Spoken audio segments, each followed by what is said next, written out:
골수검사 관련 무면허 의료행위 판결 분석. 최근 대법원은 골수검사를 간호사가 직접 시행한 것이 무면허 의료행위에 해당하는지 여부를 판단한 사건에서 원심을 파기하고 간호사가 시행한 골수검사가 무면허 의료행위에 해당하지 않는다고 판시하였다. 사건의 개요. 본 사건의 피고인은 종합병원 등 의료기관을 설립 운영하는 법인이었다. 피고인의 사용인인 의사들은 소속 간호사들로 하여금 골수검체를 채취하도록 지시하였고 이에 대해 검사는 무면허 의료행위를 하였다며 의료법 위반으로 기소하였다. 골수검사는 바늘을 이용해 골막을 뚫고 골수를 흡인하거나 조직을 생검하는 침습적 의료행위로 일반적으로 의사만이 수행할 수 있는 것으로 알려져 있다. 이에 1심과 원심에서는 간호사가 직접 골수검사를 시행한 것이 진료행위 자체에 해당하므로 무면허 의료행위에 해당한다고 보아 유죄를 선고하였다. 대법원의 판단. 그러나 대법원은 기존의 하급심 판단을 뒤집고 다음과 같은 이유로 간호사가 골수검사를 시행하는 것이 반드시 무면허 의료행위에 해당하는 것은 아니라고 판단하였다. 골수검사는 반드시 의사만이 할 수 있는 진료행위 자체에 해당하지 않는다. 대법원은 골수검사가 단순히 진료행위 자체로서 의사만이 수행해야 하는 의료행위라고 단정할 수 없다고 보았다. 즉 골수검사는 침습적 행위이지만 그 위험성이나 난이도가 반드시 의사만이 수행할 정도로 높은 수준에 해당한다고 단정할 수 없다는 취지이다. 환자의 개별적 상태에 따른 위험성 여부가 중요하다. 대법원은 환자의 특별한 상태에 따라 위험성이 높을 수도 있지만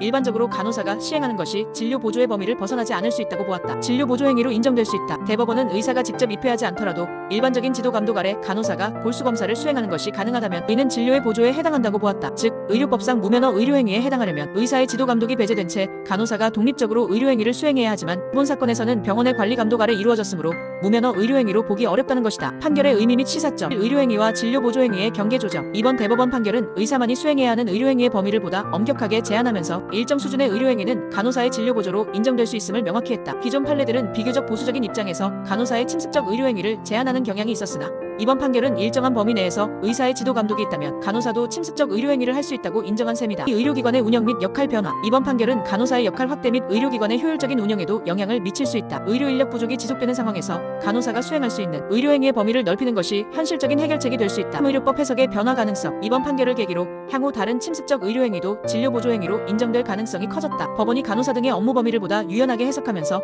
의료법 개정 논의에도 영향을 미칠 가능성이 있다. 결론. 대법원의 이번 판결은 골수검사가 반드시 의사만이 수행해야 하는 진료행위에 해당한다고 볼 수 없으며 간호사가 시행하는 것이 일반적인 지도 감독 아래 이루어진다면 무면허 의료행위가 아니라 진료보조행위로 인정될 수 있음을 명확히 한 점에서 중요한 의미를 가진다.